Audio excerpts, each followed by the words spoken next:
All right, what is going on, you lovely ladies and gentlemen? Another Evo is come and gone, and I was about to do another meme video.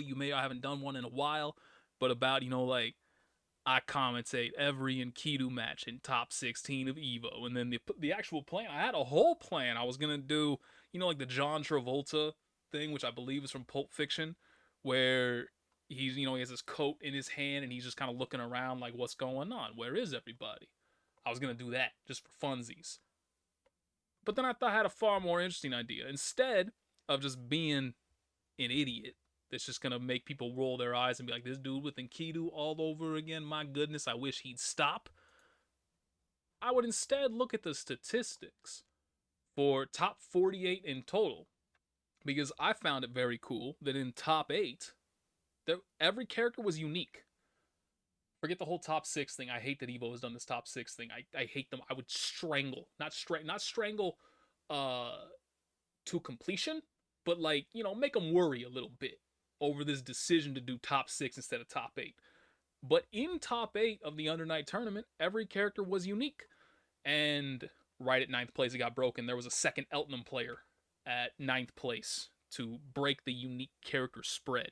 But so I wanted to look at the entirety of top 48. So before I do that, I have a top 16 breakdown really quickly. So here's top 16. You can see, for me at least, an outlier in here is Chaos. Because I am on record as saying I think there are 3 characters in the game that, like, this game is a very well balanced, well oiled machine. But I thought there were 3 characters that were lagging just far enough behind that if you look at the absolute pinnacle of competition, the best of the best, 3 characters could not cut it at that level. Enkidu, Mika, and Chaos. Top 16 at Evo. Maybe the most competitive tournament out there. I don't really know. I would have to look um, at Evo Japan and Evo regular to see which one may have the higher level of competition. Either way, there were a whole lot of people at Evo. 2 of those players using Chaos made top 16. That's pretty damn impressive and is a testament to this game's balance overall, that I can feel like these characters are fairly weak, but hey, two people are repping that character well enough to hit top 16. Good on them. So let's widen this out a little bit now that you've seen that, because there's 2 outliers that I want to make note of. You may notice, so that was top 16. Here's top 48. Look at that character at the top. 5 Merkavas in top 48, the most common character. There were none in top 16. None of them made it there. And then all the way at the bottom, Lonely by himself, the only character that was not represented in top 48 was Tsurugi, which is a damn shame because I think he's really strong. But unfortunately, I guess nobody's really latched on to him and been interested enough to make him competitive. So again, that's a bit of a shame, but I think this spread is really, really cool. You may be wondering, why is Laundrecki at 2.5? I'll talk about that in a bit. But this is just such a fantastic spread overall, because again, you have a little bit of an outlier there with Merkava, there being 5 of them in top 48, and then 4 Eltnums as well. Those are by far the highest played characters, but at least at this tournament, not necessarily overall.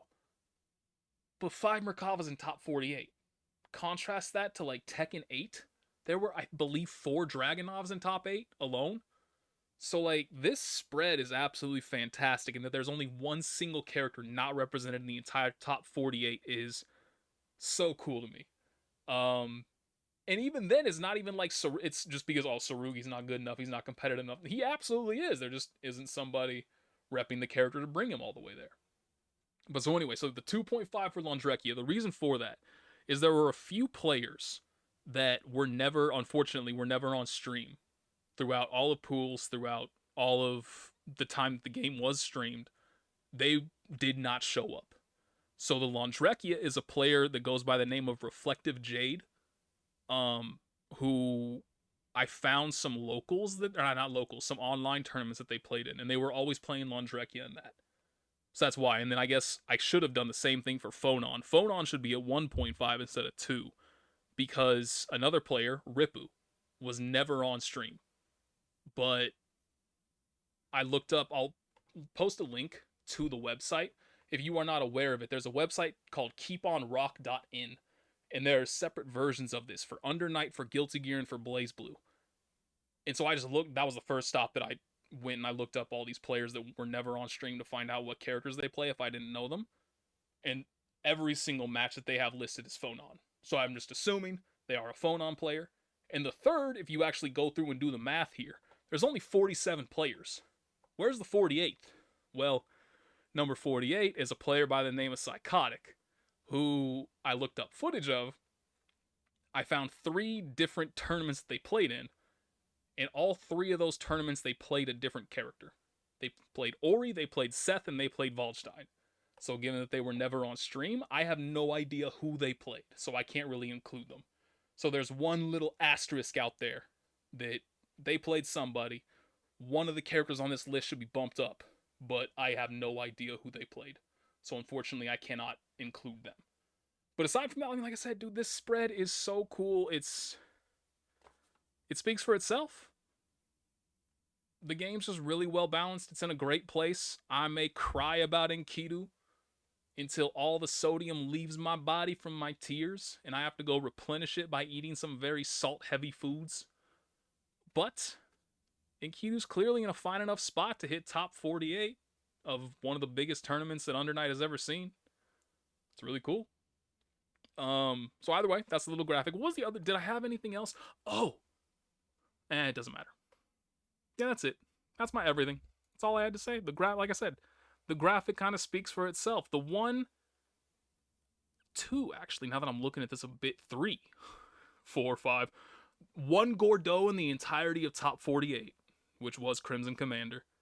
And yet there were 2 Gordeaus in the top 3 of EVO Japan. It really just kind of highlights how, I guess that is one thing I should mention. Out of the top 3 of EVO Japan, Kyostyle, Crimson Commander, and Crow, only Crimson Commander came to this EVO. There was a whole lot of international presence that unfortunately did not make it to this tournament, which is understandable. Travel is incredibly expensive. Visas are getting harder and harder to obtain. And unfortunately, the tournament winnings, if you're concerned, I mean, it's a lot of money. And so, yeah. That kind of speaks for itself. So, but the things I did kind of want to mention, I think Nanase, Ori, and Hyde are like absurdly strong characters. If you're looking, I mentioned already that I think this game is in a really good, solid state balance-wise. There are about like 10 different characters that I think could be top 3. But I think Nanase, Ori, and Hyde are like 3 characters that make a stronger argument for that top 3 than a lot of the other characters on this list. Not necessarily all of them, but a lot of them. But there were only 1 of each in top 48. And I think, in fact, let me look at this really quickly. I think all 3 of those characters the players using those characters got knocked out at 33rd. I am wrong.